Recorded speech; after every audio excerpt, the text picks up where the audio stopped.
하나님 말씀 함께 나누겠습니다. 사무엘상 30장 6절부터 10절까지 말씀을 같이 우리 한 절씩 교독합니다. 사무엘상 30장 6절부터 10절까지의 말씀입니다. 백성들이 자녀들 때문에 마음이 슬퍼서 다윗을 돌로 치자 하니 다윗이 크게 다급하였으나 그의 하나님 여호와를 힘입어 용기를 얻었더라.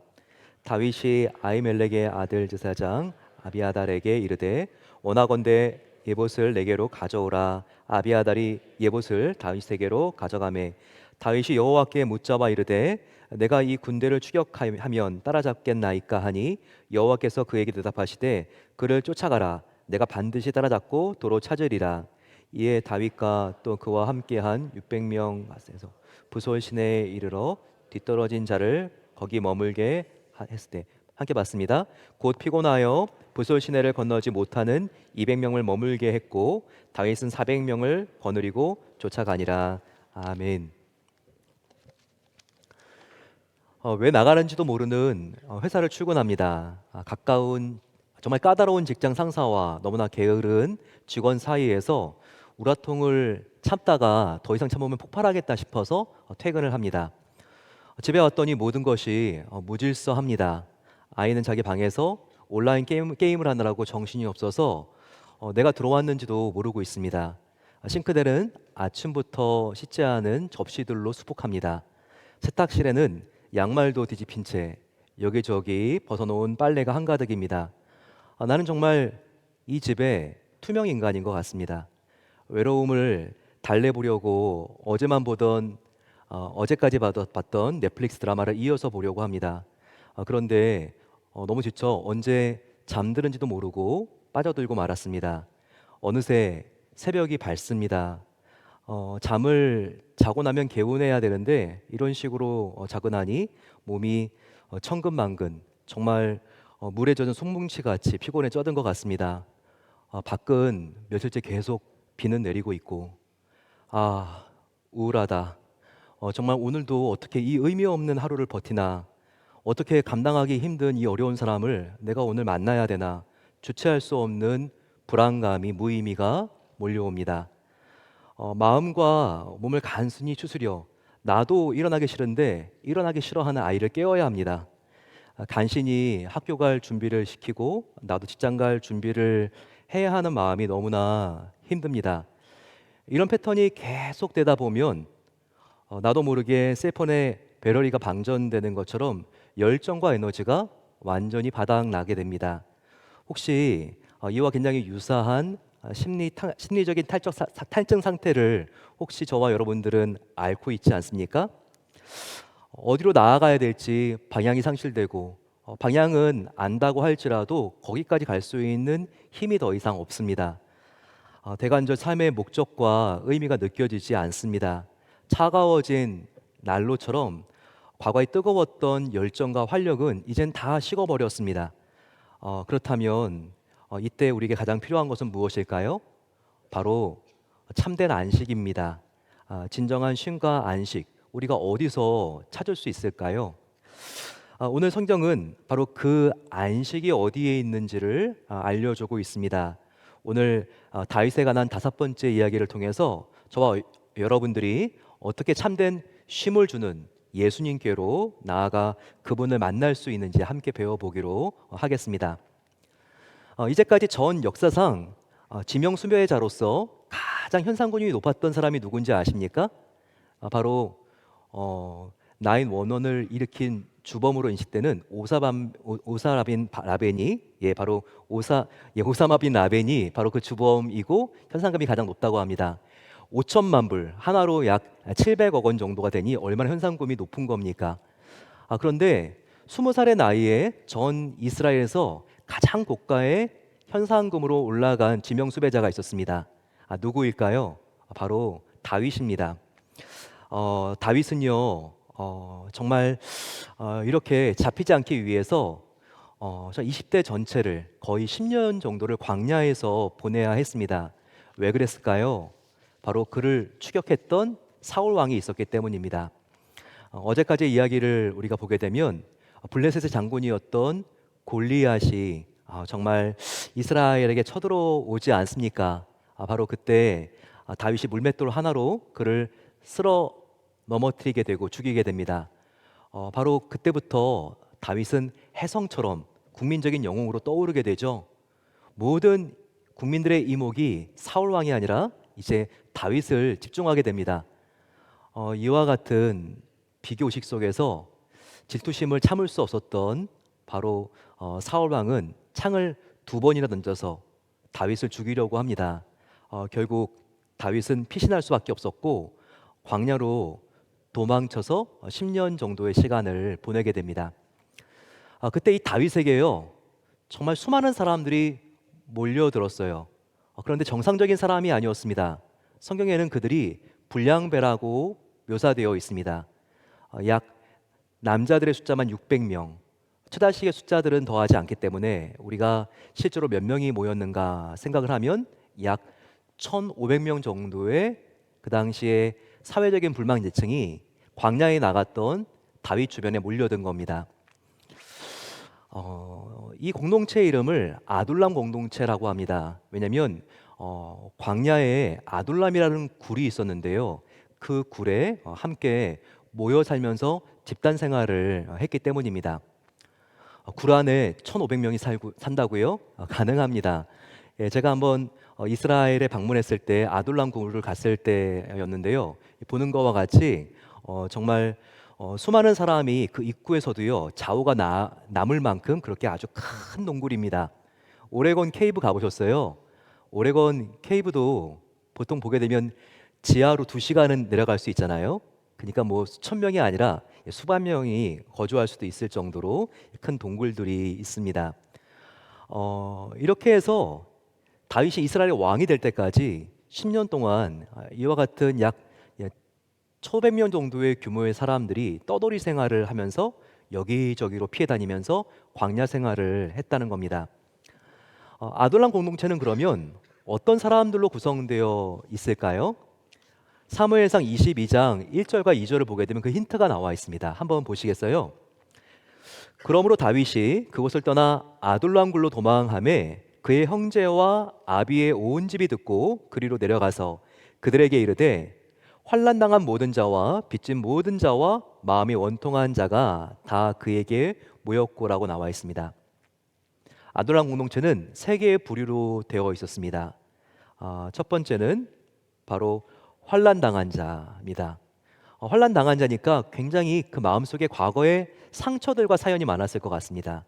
두 번째는 빚진 자, 정말 빚을 갚으라고 계속 추격하는 사람이 있었고 쫓겨다니는 사람들이었다는 겁니다.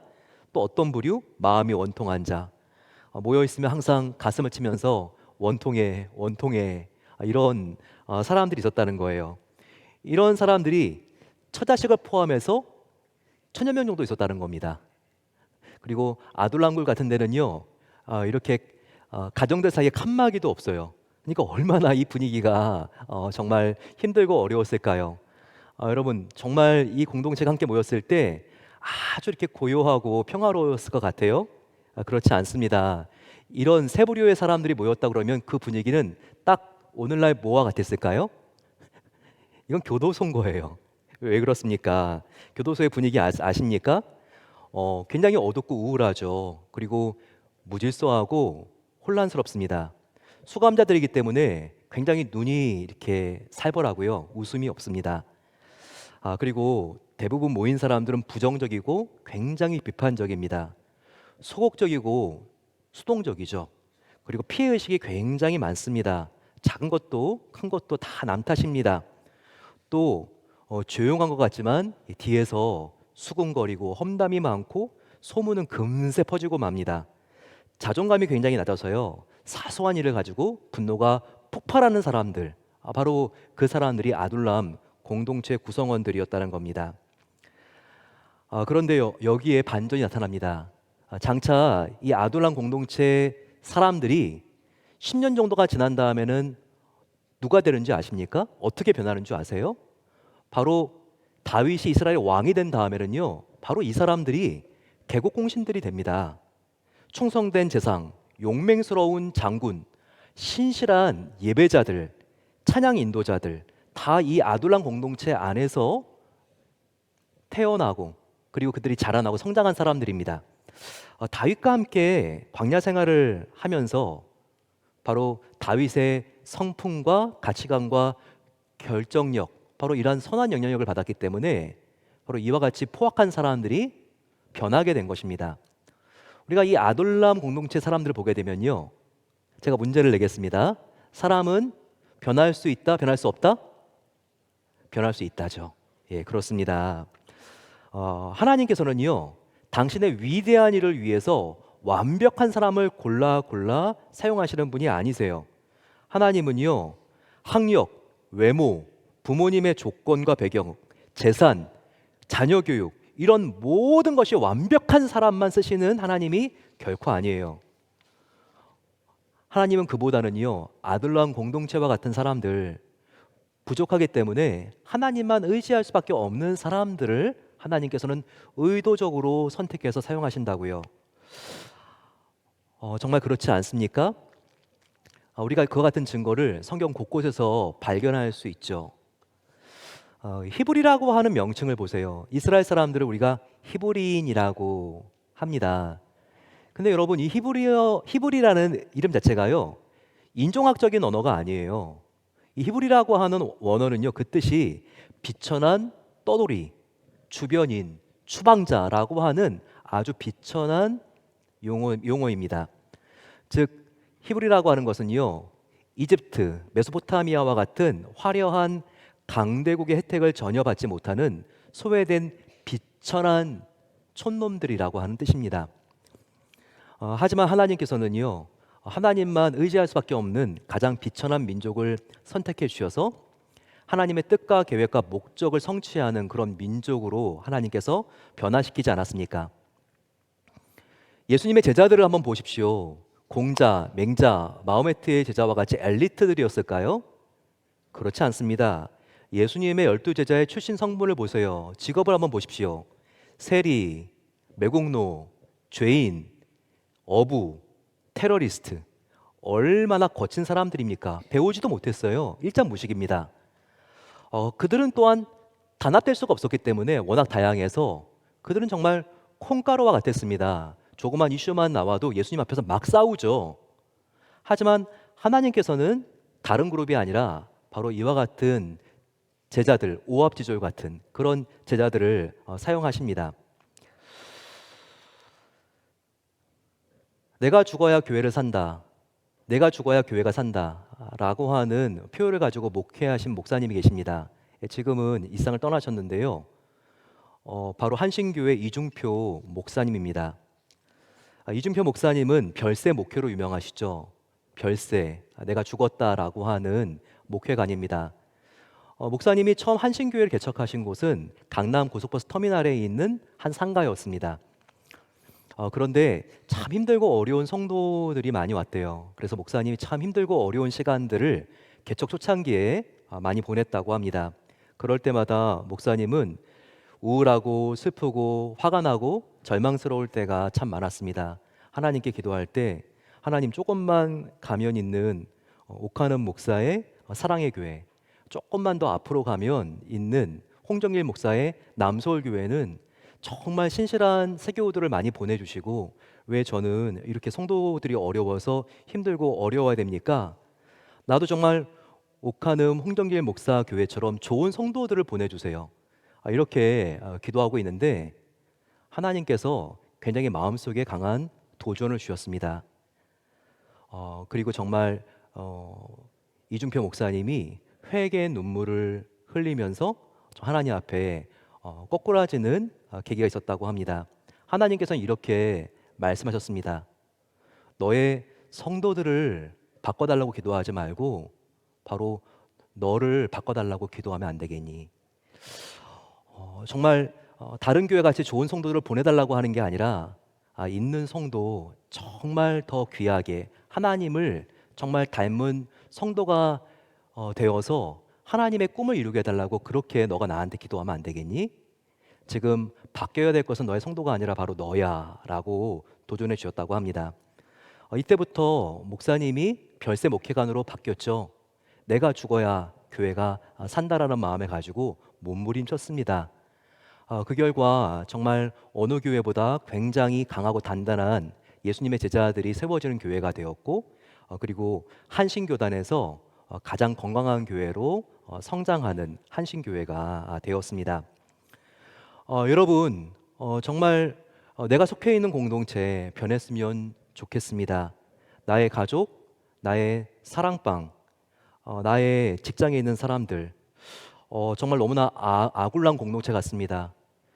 너무나 짜증내는 사람이 많고, 보게 되면 한숨이 나오고 원통해지고, 그러면서 우리는 비교하게 되죠.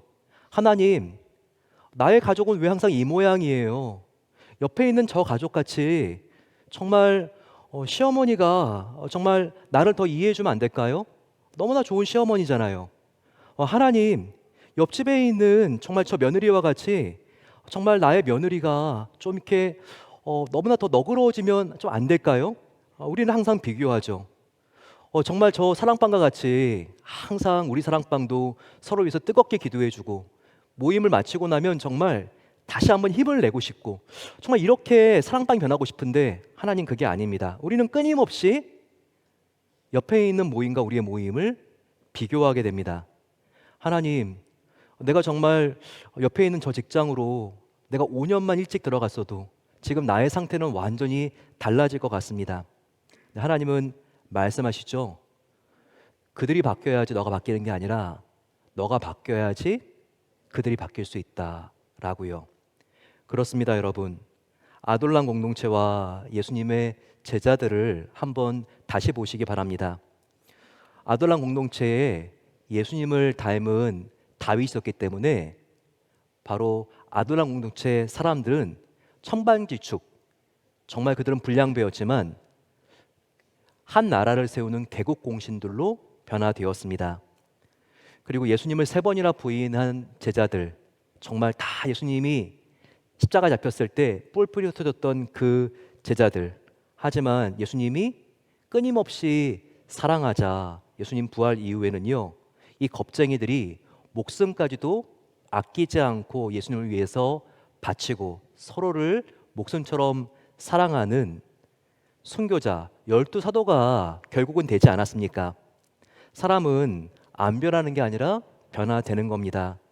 내가 바뀌고 예수님을 닮아가기 시작하면 사람들은 반드시 변화되어 갈 수가 있습니다. 지금보다 훨씬 더 좋은 모습이 될 수 있는 거예요. 오늘 본문 한번 보시기 바랍니다. 힘든 광야 생활 속에서 다윗이 가장 큰 위기를 당하고 있습니다. 다윗이 바로 이 아굴람 굴을 빠져나와서 이제는 또 다른 지역으로 이동을 하는데요, 새로운 주둔지를 잡았습니다. 그 주둔지의 이름은 바로 시글락이라고 하는 요새였어요.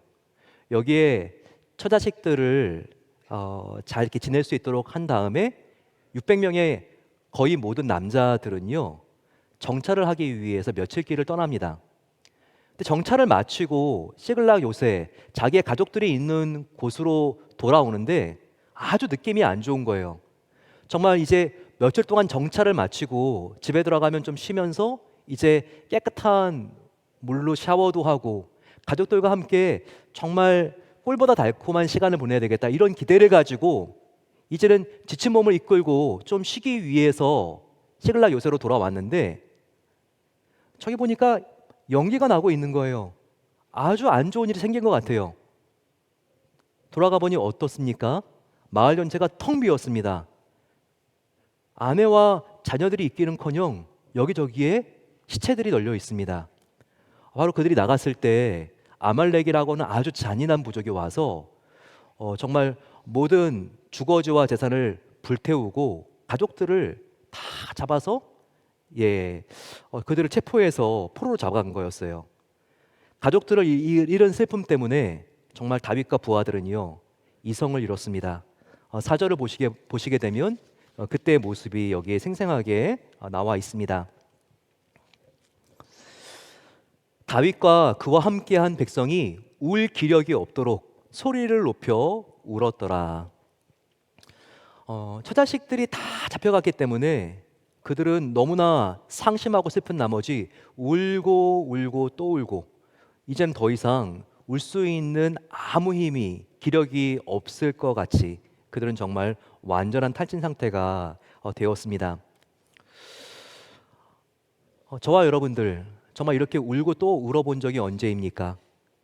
정말 더 이상은 눈물이 한 방울도 나올 수 있는 기력이 없을 만큼 그렇게 소리 높여 목 놓아 운 적이 언제였습니까? 그때가 정말 의지했고 사랑했던 부모님이 세상을 떠났을 때였나요? 그때가 정말 사랑하는 나의 아내에게 남편에게 너무나 정말 심각한 질병이 생겼다고 하는 통보를 들었을 때였나요? 사랑하는 사람과 맺은 그 소중한 약속이 깨졌을 때였나요? 바로 그때 목 놓아 정말 더 이상 눈물을 흘릴 기력도 없을 만큼 그렇게 울었나요? 또 어떤 분들은 자녀의 방황과 아픔 때문에 너무나 속상해서 그 아이를 붙들고 울 수 있는 기력이 없도록 소리 높여 운 적이 있는 분들도 계실 것 같습니다. 하지만 중요한 것은 하나님은 어떤 분이십니까? 하나님은 최악의 상황을 최선으로 바꿔주시는 분이세요. 그런데 비범하고 특별한 능력이 있는 지도자만 이렇게 할 수 있는 게 아닙니다. 최악의 상황을 최선의 상황으로 바꿀 수 있는 게 아니에요. 어떤 사람이 이렇게 할 수 있습니까? 바로 오늘 본문은 기도하는 사람만이 이렇게 할 수 있다. 우리에게 이것을 알려주고 있습니다. 바로 가장 힘든 상황에서 인간의 힘을 의지하지 않고 하나님께 나아가 깨어 기도하는 자, 바로 그 사람이 인생과 역사와 공동체를 바꿀 수 있다는 겁니다. 우리가 기도의 무릎을 간절히 꿇을 때 최악의 상황 속에서 최선이 잉태되기 시작한다는 것을 우리는 기억해야 합니다. 다윗은 바로 이 위기의 순간에 좌절하지 않고 기도했어요. 다른 사람들은 정말 너무나 슬픈 나머지 목 놓아 울고 그리고 이 모든 사건의 탓을 다 다윗에게 돌려서 돌을 들어 다윗을 찍어 죽이려고 하는데 바로 이때 다윗은요 이 절박한 상황 속에서 기도의 무릎을 꿇었어요. 바로 이게 다윗의 영적인 맷집이고 바로 다윗의 저력인 것을 알아야 됩니다. 이렇게 기도했을 때 하나님께서는요 다윗에게 놀라운 약속을 주셨습니다. 그것은 지금 당장 일어나 너의 병사들과 함께 아말렉을 추격해라. 그들을 따라가면 반드시 만날 것이고 너의 처자식들 한 명도 남김없이 다 되찾을 수 있을 것이다. 이것을 다윗에게 약속해 주셨어요. 하나님의 약속을 들은 다윗은요 자기 병사들 앞에 서서 희망을 선포합니다. 하나님이 지금 말씀하셨어요. 우리가 함께 일어나서 저 아말렉을 추격하면 반드시 하나님이 따라잡게 하시고 우리의 모든 가족들을 되찾게 해주시겠다고 하나님이 약속해 주셨습니다. 우리는 가족을 구할 수 있어요. 그가 이렇게 외쳤습니다. 그러자 다른 수가 없었던 그의 부하들은요 반신반의하면서도 마지못해서 다윗을 따라가기 시작합니다. 하지만 이내 정말 낙오자가 속출하기 시작했습니다. 이미 그들은 아말렉의 공격을 받기 전부터요 며칠 동안 장거리 정찰 여행을 떠난 사람들이었어요. 체력이 이미 다 바닥난 상태였어요. 그런데 지금 아말렉 어디 있는지도 모르고 찾아 나서야 되니 그들의 발에는 물집이 터지고 다리는 힘이 다 빠져서 휘청거리기 시작합니다. 시간이 갈수록 뒤떨어지는 낙오자들이 더 많이 생겼어요. 결국 7시간을 더 걷고 20마일 정도를 갔을 때 그 앞에는요 부솔이라고 하는 큰 시내가 흐르고 있습니다. 아말렉을 추격하려면요 이 강을 도하해야 돼요. 하지만 힘이 다 빠졌기 때문에 이 빠른 물살을 가르고 헤엄쳐서 건널 수가 없는 거예요. 도저히 나는 이 부솔 시내를 건널 수 없다 이렇게 말하면서 포기하는 사람들이 속출합니다. 바로 이와 같은 광경이 사무엘상 30장 9절부터 10절까지 나와 있는 기록입니다. 이 묘사한 것을 보세요. 이에 다윗과 또 그와 함께 한 600명이 가서 부솔 시내에 이르러 뒤떨어진 자를 거기에 머물게 했으되 곧 피곤하여 부솔 시내를 건너지 못하는 200명을 머물게 했고 다윗은 400명을 거느리고 쫓아가니라라고 나와 있습니다. 이 본문에서 뒤떨어졌다라고 하는 이 표현이 굉장히 울림 있게 우리의 마음을 터치하지 않습니까? 다윗 전체의 병사 600명의 3분의 1에 해당하는 이 많은 숫자 200명이 뒤쳐져서 부솔 시내가에서 나는 못 가, 실패자야, 무용지물이라고, 난 끝이야, 이렇게 스스로 낙인 찍고 자포자기하고 쓰러져 있는 것입니다. 여러분, 혹시 우리에게도 이와 같은 일이 생기지 않을까요? 뒤처지고 낙오된 느낌은요, 나이대들마다, 세대들마다 다르게 찾아올 수 있습니다. 이 세상은요, 나이나 어쩔 수 없는 사고로 계속해서 뒤떨어지는 자가 생길 수밖에 없는 구조인 것 같습니다. 10대 후반에는요, 입시 경쟁에서 뒤떨어지는 자가 생기는 것 같습니다. 20대는 취업에서 뒤떨어지는 자가 생기는 것 같습니다. 30대는 결혼해서 뒤처지는 자가 생기는 것 같습니다. 40대는 승진과 내 집 마련에서 뒤처지는 자가 생기는 것 같습니다. 50대는 자녀의 교육에서 뒤처지는 자가 생기는 것 같습니다. 60대 그 이후로부터는요, 건강과 노후 준비 있어서 뒤처지는 자가 생기는 것 같습니다. 혹시 우리들 중에서 그만, 난 전혀 아니거든요, 난 전혀 뒤처지지 않았거든요, 내가 이럴 줄 알고 얼마나 자기 관리를 잘하고 대비해 놓은 게 많다고요, 이렇게 생각하는 분이 있을 수가 있습니다. 하지만 대단한 착각입니다. 우리 인생은 노력한다고 통제가 되는 일 별로 없습니다. 자녀가 평상시 연락하지 않는 시간에 전화를 했어요. 엄마, 너무 마음이 아플 것 같아서 내가 말씀드리지 못했는데 저 그이와 이혼하게 됐어요. 별 생각 없이 종합검진, 건강검진을 받았는데 갑자기 낯선 번호로 전화가 옵니다. 의사예요. 죄송해서 어쩌죠? 환자분의 상태가 어떻게 이제는 손쓸 수도 없는 말기암입니다. 나는 속도와 안전거리를 지키면서 고속도로를 주행하고 있어요. 하지만 만취한 상태의 차량이 주방선을 넘고 들어오더니 그대로 나의 차와 충돌해 버립니다. 누가 이런 일이 생길지 1시간 전에는 알았겠어요? 이런 인생의 사고는요, 아무리 예측하려고 하고 예방하려고 해도 막는 것 자체가 불가능한 일들입니다. 하지만 이와도 비교가 되지 않는 가장 절망적인 난관과 도전이 우리 모두의 앞에 도사리고 있다는 거 아십니까? 이 앞에서는요, 우리 모두가 예외 없이 다 낙오자들이고 실패자들이에요. 바로 이게 무엇입니까? 바로 우리 앞에서 우리를 째려보고 있는 거, 바로 죽음의 문제입니다. 이 죽음의 문제 앞에서는요, 내가 제일 앞에 달리고 있다, 내가 최후의 승자다, 자보해도 모두 착각입니다. 죽음 앞에서는요, 우리 인간은 모두가 속수무책이에요.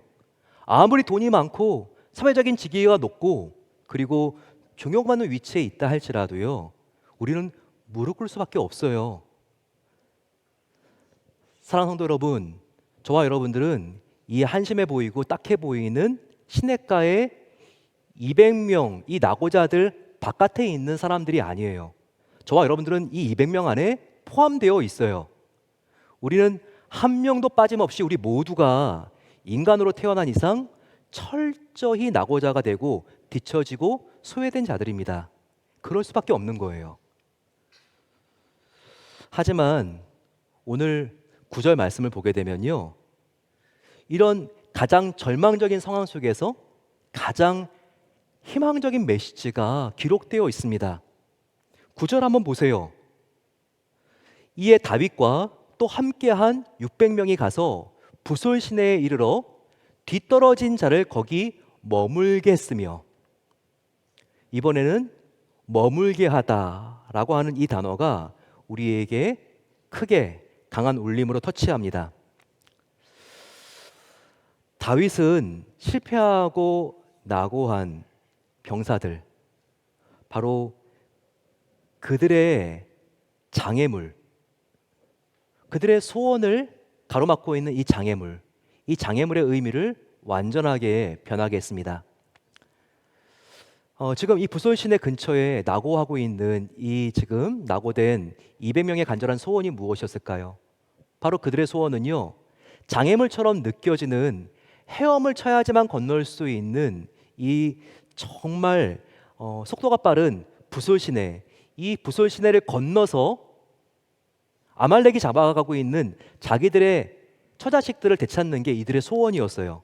그런데 이것을 가로막고 있는 장애물, 결정적인 장애물, 바로 그게 무엇입니까? 이 부솔 시내. 이 부솔 시내를요, 다윗은 완전히 다른 의미로 변화시키게 됩니다.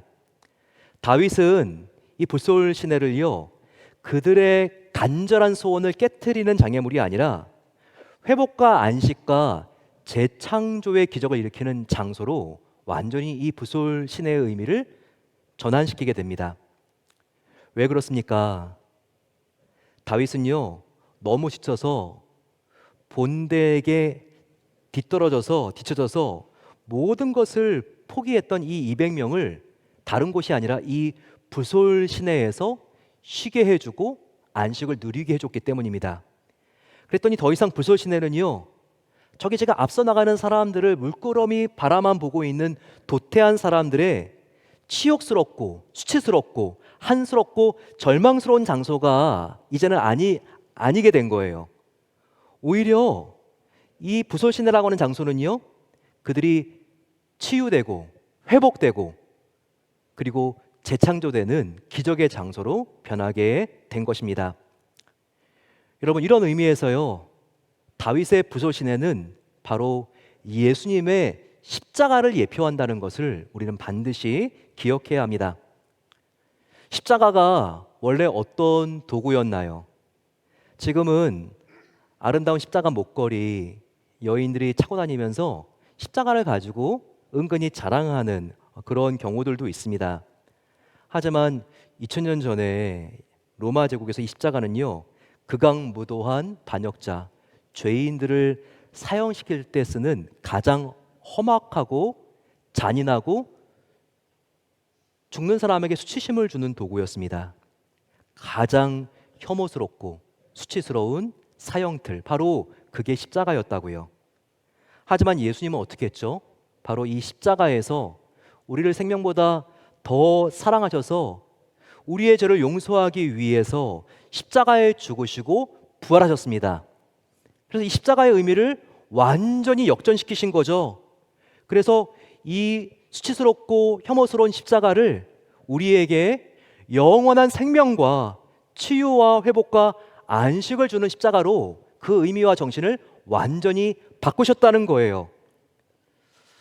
얼마나 위대한 하나님의 역전극입니까? 십자가의 느낌을 슬픔과 수치와 저주와 분노에서 진정한 사랑과 영원한 안식으로 완전히 변화시켜 주셨습니다. 그래서 우리에게는요, 그렇게 찬송가 415장이 은혜로 다가오는 거예요. 십자가 그늘 앞에. 여러분, 이 찬양이 얼마나 은혜가 됩니까? 십자가 그늘 아래 나 쉬기 원하네. 저 햇빛이 뜨겁고 또 짐이 무거워. 저 광야 같은 세상에 늘 방황할 때에 주 십자가의 그늘에 내 쉴 곳 찾았네. 여러분, 지금이 가장 힘들고 외로운 때인가요? 정말 수치스럽고 너무나 내가 생각해도 나의 인생이 다 무너져 있고, 그리고 절망스러운 일 때문에 너무나 괴롭습니까? 하지만 이거 기억하셔야 돼요. 십자가 안에만 진정한 안식이 있습니다. 십자가 안에만 진정한 치유와 회복이 있습니다. 그래서 우리가 이렇게 어려울 때 좌절하지 않고 바로 부솔 시냇가와 같은 십자가 안으로 더욱더 깊이 들어오는 자들은요, 다 살게 되어 있어요. 이것을 우리가 믿을 때 가장 최악의 상황 속에서 최선이 잉태되기 시작하는 것입니다. 낙오된 200명은요, 먼저 싸우러 간 전우들이 전투를 마치고 다시 돌아올 때까지 이틀 동안 이 부솔 시냇가에 머물렀습니다. 거기서 전에 없던 꿀보다 더 달콤한 쉼과 안식을 누렸어요. 그들은 정찰 나간 며칠간 아무것도 먹지 못하고 자지도 못했습니다. 쉴 새 없이 달려야 됐어요. 하지만 부솔 시냇가에 그들이 다윗으로부터 안식을 허락받았을 때 비로소 그들은 발을 시냇가에 푹 담그고 피곤을 다 씻을 수 있게 된 것입니다.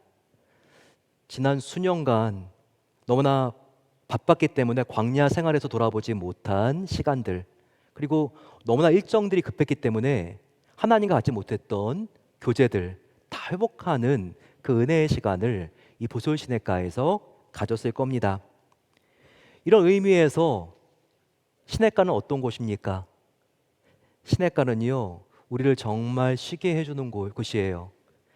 시냇가는요, 우리를 새롭게 하고 안식을 주고 진정한 자유와 회복과 풍성한 생명을 주는 곳이 바로 이 시냇가의 샘물이에요. 그런데 여러분, 이 시냇가의 샘물의 근원, 바로 부솔 시냇가가 누구라고 말합니까? 바로 그분은 예수님인 거예요. 예수님이 말씀하십니다. 마태복음 11장 28, 29절에서 같이 한번 읽어볼까요? 시작. 수고하고 무거운 짐진 자들아, 다 내게로 오라. 내가 너희를 쉬게 하리라. 나는 마음이 온유하고 겸손하니 나의 멍에를 메고 내게 배우라. 그리하면 너희 마음이 쉼을 얻으리니. 아멘. 하나님은 절대 우리를 낙오자라고 부르지 않습니다. 예수님은요, 우리를 수고하고 무거운 짐진 자들이라고 불러요. 예수님은 이렇게 저와 여러분들을 초청하고 계십니다. 혹시 저와 여러분들 중에서 건강했던 몸이 갑자기 아파서 지금 낙심하는 분들이 계시나요? 그러면 부솔 시냇가가 되시는 예수님께 나오기를 축원합니다. 그러면 생수의 근원 되신 예수님께서 저와 여러분들의 영혼욕을 만지시고 고쳐 주실 것입니다. 혹시 우리들 중에 그렇게 헌신했던 직장으로부터 해고가 되어서 새로운 직장을 찾고 계신 분이 계십니까? 그렇다면 길과 진리가 되시는 예수님께로 나오십시오. 부솔 시냇가로 나오세요. 그럴 때 하나님께서 완전한 길을 찾게 해 주실 것입니다. 저와 여러분들 중에서 혹시 한참 바빴던 비즈니스가 최근 들어 한가해진 분들이 계시나요? 그렇다면 부솔 시냇가로 나오세요. 불안해하지 마시고 부솔 시냇가에서 발을 푹 담그시고 휴식하시기 바랍니다. 그동안 바빠서 읽지 못했던 성경을 읽고 찬양을 하고 기도하시기 바랍니다. 이렇게 부솔 시내가 되시는 예수님과 깊은 교제를 갖게 되면요, 우리는 비즈니스가 바쁠 때보다 비교할 수 없이 더 소중한 하나님의 참된 평화를 경험할 수 있어요. 이렇게 하나님과 깊은 관계와 사귐이 회복되다 보면요, 우리는 인생을 더욱더 멀리, 더욱더 깊이 바라볼 수가 있습니다. 그래서 날마다 비춰주시는 예수님의 그 말씀의 빛을 따라가게 되면요, 반드시 전보다 더 선한 길로 인도받게 되시는 것을 믿게 되시기를 축원합니다. 정말 그런 겁니다, 여러분. 우리가 주님과 깊은 교제가 회복되면요, 하나님께서 우리의 인생을 책임져 주시고 인도해 주시는 것을 느낄 수 있어요. 어느 때보다 섬세하고 자상한 주님의 손길을 느낄 수가 있습니다. 다윗은 더 이상 진군할 수 없어서 부솔 시내에 주저앉은 병사들을 비난하거나 다그치지 않습니다. 그리고 아직 힘이 남아있는 400명만을 데리고 부솔 시내를 건너고 아말렉을 추격합니다. 그런데 추격하는 동안 정말 상상할 수 없는 하나님의 은혜를 잊게 돼요. 이집트 청년이 쓰러져 있는 것을 발견했습니다. 평상시 이 다윗의 습관대로 그냥 지나갈 수가 없었어요. 그 이집트 청년을 일으켜서요, 그에게 과일과 음료를 먹이고 그를 회복시킵니다. 그랬더니 이 이집트 청년이 감동한 나머지, 아말렉은 나를 노예로 잡아갔을 때 내가 병들었더니 버리고 갔는데 이제 쓸모가 없다고, 당신은 내가 뭔데 이렇게 극진한 호의를 베풉니까? 라고 하면서 지금 처자식을 잡아서 데리고 가고 있는 그 아말렉이 어디에 있는지 그 위치를 다 알려준 거예요. 정말 너무나 놀라운 기회를 만나게 된 겁니다. 그 이집트 청년을 따라갔더니 한밤중이었는데 이 아말렉들이 승리의 도취가 된 나머지 경계병도 세우지 않고요, 밤에 술파티를 벌이고 있는 거예요. 정말 절호의 기회가 왔습니다. 다윗과 병사들은 급습하게 되고요, 정말 피 한 방울 흘리지 않고 아말렉을 완전히 몰살시키고, 그리고 한 명도 하나님 약속대로 정말 잃지 않고 모든 가족들을 다 되찾게 됩니다. 얼마나 감사하고 놀라운 기적이 일어난 겁니까? 너무나 기쁘고 감사한 나머지 이 400명의 군사들은요, 처자식들과 전리품을 가지고 부솔 시내에서 기다리고 있는 잔류 병력이 있는 200명이 있는 바로 그곳으로 돌아가게 됩니다. 그랬더니 이틀 동안 부솔 시내가에서 안식했던 병사들은요, 정말 400명의 자기의 전우들과 그렇게 그리워했던 가족들이 다 돌아오는 것을 보면서 반가워하면서 뛰어나옵니다. 얼마나 그들이 기뻤을까요? 이산가족 상봉하듯이 그들이 좋아서 껑충껑충 뛰면서 감격의 눈물을 흘렸을 겁니다. 그런데 이 200명에게요, 다윗은 상상할 수 없는 친절과 호의를 베풉니다. 바로 낙오되어 출전하지도 않았던 시냇가에 쉬고 있는 200명들에게요, 가족들만 되찾아 준 게 아니라 싸우러 나갔던 400명과 똑같이 전리품을 나누어 주기로 그렇게 결정한 것입니다. 사실 이 200명은요, 가족들을 구출한 데 있어서 아무것도 한 것이 없습니다. 전리품은커녕 가족들만 돌려받는 것도 감지덕지한 거예요. 그런데 다윗은요, 전쟁에서 그 어떤 공로가 없는 이 사람들에게 똑같이 싸우러 나간 사람들과 똑같은 양의 전리품을 하사해 준 겁니다. 이 200명은요, 무조건적인 은혜를 베풀어 주고 있는 이 다윗에게 감사해서 어쩔 줄을 몰라 합니다. 하지만 이때 다윗과 함께 싸우러 나간 400명의 마음은 어땠을까요? 그들의 마음은 좋지 않았어요. 굉장히 심기가 불편했다고 나와 있습니다. 자신들이 왜 이렇게 해야 되는지 도무지 이해가 되지 않았거든요. 그 분위기가 22절에 나와 있어요. 한번 보시기 바랍니다. 다윗과 함께 갔던 자들 가운데 악한 자와 불량배들이 다 이르되 그들이 우리와 함께 가지 아니하였은즉 우리가 도로 찾은 물건을 무엇이든지 그들에게 주지 말고 각자의 처만 데리고 떠나게 하라 하는지라, 이렇게 다윗에게 가서 요구했습니다. 우리가 그렇게까지 할 필요가 무엇이 있습니까? 라고 말한 거죠. 그들은 처자식만 돌려줘도 감지덕지한 사람들입니다. 우리가 왜 그들에게 이 전리품까지 줘야 되나요? 하지만 다윗은 그들에게 말했습니다. 그러지 말자. 우리가 지금 전리품 얻은 것도 다 하나님이 주신 게 아니냐. 하나님이 우리에게 은혜로 주신 것을 그들과 똑같이 나누는 것이 마땅하다라고 이렇게 말을 합니다. 그 후로 전쟁에 나간 사람이나 기다리고 있는 사람이나 전리품을 똑같이 나누는 것은 바로 이스라엘의 법으로 정착이 됩니다. 우리는요, 전투에 참여한 이 400명의 요구, 부솔 시내에 잔류한 200명은 공로가 없으니 전리품을 주면 안 된다고 하는 그들의 주장을 충분히 이해할 수 있습니다. 왜냐하면 바로 이것이 이 사회의 상식이고 정의이기 때문이죠. 이 사회의 정의는요, 더 많이, 더 오래 수고한 사람이 더 많이 받아야 된다. 바로 이것이 정의입니다. 하지만 다윗과 함께 전쟁에 참여한 이 400명은요, 가장 중요한 것을 잊고 있었어요. 그것은 자신들 역시 이 전리품을 받을 수 있는 자격이 없는 자들이라는 것을 그들은 철저히 망각하고 있었습니다. 사실 여러분 생각해 보세요. 이 400명이라고 해도 전리품을 받을 수 있는 자격이 있나요? 그들이 한 것이 무엇입니까? 그들이 한 것은커녕 그들은 정말 너무나 타락한 죄인들이에요. 지금 그들은 자기들이 아벨렉을 치는 것을 다윗을 도와서 해냈다라고 어깨에 빡 힘이 들어가 있습니다. 하지만 잠시 전에 그들이 한 것은 무엇인가요? 그들이 시글락으로 돌아왔을 때 처자식들이 다 아말렉에게 잡혀간 사실을 알고 다윗을 돌로 들어 쳐 죽이려고 했던 것들이 바로 이 다 400명들 아닙니까? 과연 그때 그들이 다윗을 죽였더라면 지금의 승리가 있었고 그들이 가족들을 되찾을 수 있었을까요? 또 아멜렉의 포로된 가족들이 있는 위치도요, 자기들이 알아낸 게 아닙니다. 다윗이 호의를 베풀어준 이집트 노예를 통해서 알게 된 거 아닙니까?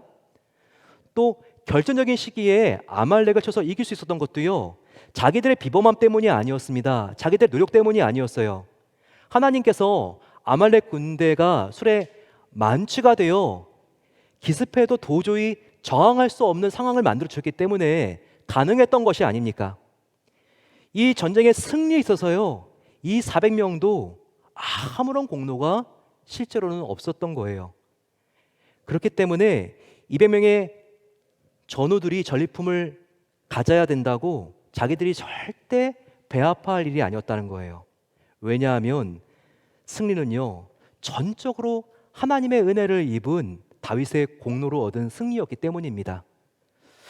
그들은요, 그냥 다윗과 함께 이 전투에 참여한 자체가 영광이었고 기쁨이었고 감격이었을 뿐이었던 거예요. 근데 여러분 아세요? 여기에 정말 놀라운 복음의 정수가 담겨 있어요. 여기에 이 부솔 시내가의 사건 속에요, 복음의 심장이 들어가 있어요. 바로 이 안에 천국의 비밀이 들어가 있습니다. 이것이 얼마나 중요하냐면요, 예수님은 거듭해서 복음서를 통해서, 비유를 통해서, 예수님의 설교와 가르침을 통해서 이 사실을 역설하셨어요. 한번 들어보세요. 예수님의 포도원 비유를 들어보시기 바랍니다. 바로 이 부솔 시내가의 원리가 예수님의 포도원 비유 안에 담겨 있어요. 오전 6시부터 오후 6시까지 12시간을 일한 품꾼이나 예수님은요, 오후 5시에 간신히 들어와서 1시간밖에 일하지 않는 일꾼이나 같은 보상을 받아야 된다고 예수님이 말합니다. 이에 대해서요, 새벽 6시부터 일한 품꾼들은요, 속상해서 견디지를 못합니다. 저희들은 12시간 일했다고요. 그런데 이 사람들은 5시에서 6시까지 1시간밖에 일하지 않았잖아요. 어떻게 우리와 같은 보상을 받습니까? 근데 여러분, 12시간 일한 이 품꾼들은요, 절대 1시간밖에 일하지 못한 이 품꾼들을 향해서 배합할 필요가 없어요. 왜냐하면 이미 그들은요, 새벽 6시에 계약할 때 받을 임금을 넘치도록 미리 받고 일을 시작한 사람들이거든요. 오히려 그렇다면 뒤늦게 들어와도 보상을 같이 받은 이 품꾼들 때문에요, 주인 앞에서 함께 기뻐하고 즐거워하는 게 마땅했어요.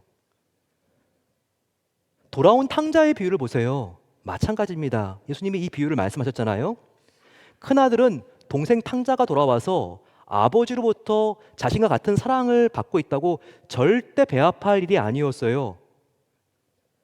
자신은 항상 아버지와 함께 있었기 때문에 받을 복 이미 다 받은 사람이었어요.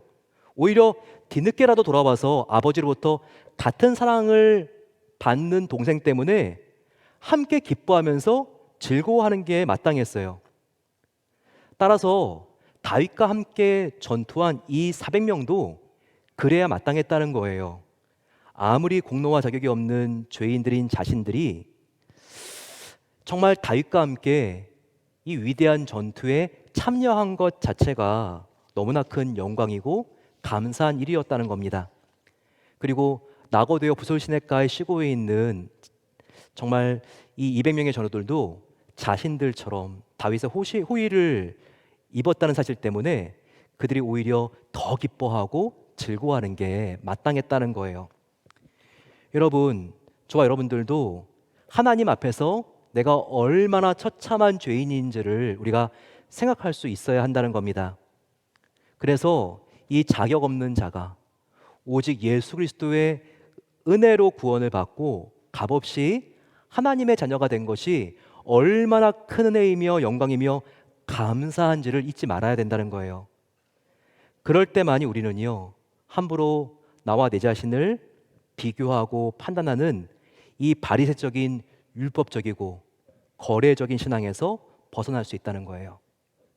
그래야 수고하고도 나를 인정해주지 않으면 지치고 섭한 것이 아니라 주님을 위해서 쓰임받았다는 자체가 너무나 큰 기쁨이고 영광인 것을 알고 항상 즐거워하고 감사하는 자리로 나갈 수 있다는 거예요.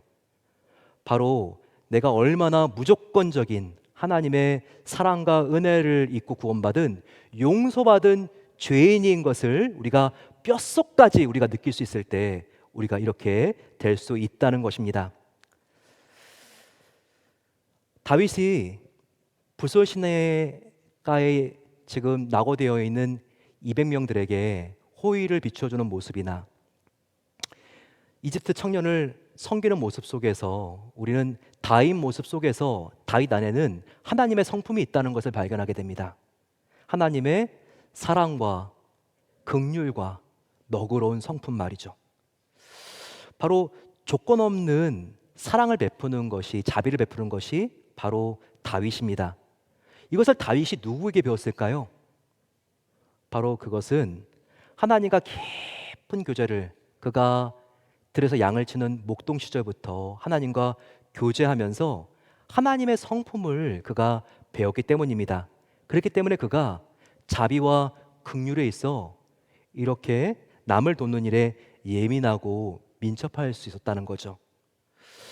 저와 여러분들, 하나님께서 마지막으로 오늘 도전하는 것은 이것입니다. 예수님이 우리의 부솔 시냇가가 되어 주셨듯이 예수님은 이제 그 사랑을 받았으면 너도 누군가의 부솔 시냇가가 되어 줄 수 있겠니? 이렇게 말씀하신다는 겁니다. 저와 여러분들, 하나님으로부터 값없는 사랑을 받았으면 이제는 정말 내가 누군가가 쉬어갈 수 있는 그런 부솔 시내가 되기를 원합니다. 이런 마음을 가지고 나갈 때 하나님께서 여러분들을 앞으로 더 귀히 사용하시고 우리 마음 가운데 이 세상의 다른 일을 하는 것과 비교가 안 되는 진정한 기쁨과 감사가 넘칠 것입니다. 어느 중년 부부가 있었습니다. 남편이 25년 동안 성실하게 직장에서 일했어요. 하지만 회사의 구조조정으로 하루아침에 레이오프를 당하고 맙니다. 그날 그는요, 아무 말도 하지 못한 채 집 근처 공원을 걸었습니다. 잔디밭에 앉아서 한참을 멍하게 있다가 문득, 하나님, 저는 정말 이제 쓸모없는 사람입니까? 말이 입에서 흘러나왔습니다. 그때 놀이터에서 어디서 왔는지 한 꼬마가 종이에 물을 한 컵 담아서 나에게 주면서 말하는 거예요. 아저씨, 목마르죠? 이 물 드세요. 남자는 그 작은 손이 내민 한 잔의 물을 받아서 마셨습니다. 단지 수돗물 한 컵이었지만요, 너무나 큰 위로가 되어서 뜨거운 눈물이 흘렀습니다. 그는 훗날 이렇게 고백합니다.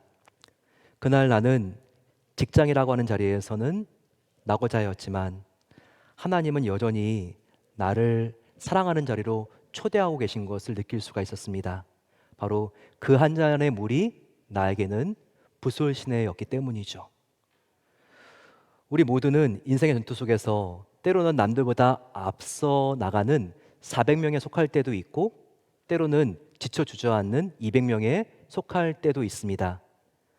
하지만 다윗이 우리 모두에게 부솔 시냇가의 샘물이 되어주듯이 바로 예수님께서는 우리 모두에게 진정한 영원한 완전한 샘물이 되어주십니다. 다윗이 부솔 시냇가에 머무르고 있는 사람들을 버리지 않았듯 예수님도 절대 이 세상 끝날 때까지 저와 여러분들을 버리지 않으십니다. 오히려 예수님은요, 낙오한 자를 안식으로 인도하시고 쓰러진 자를 다시 세워주시고 은혜의 자리로 초대해 주셔서 전보다 더 귀한 일에 쓰임받게 하십니다. 다윗은 전리품을 공평하게 나누며 이렇게 말했습니다. 전쟁에 나갔던 자의 전리품이나 시냇가에서 쉬었던 자의 전리품이나 동일할지니 이것이 바로 복음의 심장이고 복음의 원리인 것을 알아야 합니다. 하나님이 보고 계신 것은요, 절대 우리가 전쟁에 나가 앞서 싸우고 있는 400명이냐 아니면 쉬고 있는 200명이냐 이게 아니에요. 하나님이 보고 있는 것은 오직 하나, 우리가 그리스도 예수 안에 있는가, 이거 하나만을 보십니다. 사랑하는 성도 여러분, 정말 오늘 우리가 너무나 지쳐 있어 울 수 있는 기력조차 없다면 이것은 너무나 결정적이고 중요한 기회입니다. 이와 같은 우리에게 조용히 다가와 예수님께서 말씀하십니다. 수고하고 짐진 자야, 내게로 오라. 내 안에 있는 부솔 시내에서 잠시 쉬었다 가라. 그곳은 부솔 시내는 실패의 자리가 아니라 회복의 자리입니다. 그리고 이제부터는요, 아무리 바빠도 예수님과 교제하는 일에 목숨을 거셔야 합니다. 시간의 최우선 순위를 하나님과 교제하는 일에 두셔야 돼요. 다른 일정과 시간과 타협하지 말고 기도와 말씀, 찬양, 예배를 통하여 하나님과 교제하는 일에 목숨 걸고 최선을 다하십시오. 아무리 지치고 힘들고 피곤하고 우울해도, 아무리 낙심이 되고 모든 것을 내려놓고 포기하고 싶을 때도 우리가 부솔 시냇가가 되시는 예수님 품 안으로 들어간다면 진정한 쉼을 누릴 수 있고 우리는 반드시 다시 일어설 수 있습니다. 그 주님을 바라보시고 다시 한번 일어나 독수리와 같이 비상하는 저와 여러분 되시기를 간절히 축원합니다.